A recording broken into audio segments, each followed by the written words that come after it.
মানবদেহে পুষ্টির চাহিদা পূরণ ও জিঙ্ক ধানের চাষ সম্প্রসারণের লক্ষ্যে ঠাকুরগাঁও সদর উপজেলার প্রান্তিক কৃষকদের প্রশিক্ষণ প্রদান এবং বিনামূল্যে জিঙ্ক ও আয়রন সমৃদ্ধ ব্রি ১০০ জাতের ধানের বীজ প্রদান করা হয়েছে। বৃহস্পতিবার বিকেলে ইএসডিও এর আয়োজনে আন্তর্জাতিক খাদ্যনীতি গবেষণা institute harvest plus program react in প্রকল্পের আওতায় উপজেলার রায়পুর ইউনিয়ন পরিষদ কার্যালয় মাঠে অগ্রণী কৃষক প্রশিক্ষণ ও বীজ বিতরণ প্রোগ্রাম অনুষ্ঠিত হয়।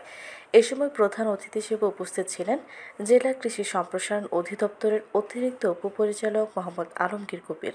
বিশেষ অতিথি ছিলেন সদর উপজেলা কৃষি কর্মকর্তা নাসিরুল আলম।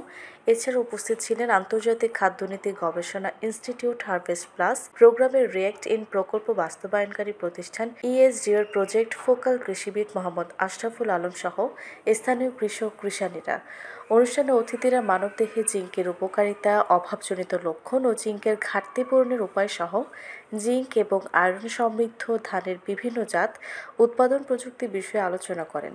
সুস্থ, সবল ও মেধাবী সমাজ গড়তে দিনে একবার হলো জিঙ্ক সমৃদ্ধ চালের ভাত খাওয়ার ও জিঙ্ক ধানের চাষ বৃদ্ধি করার পরামর্শ প্রদান করেন।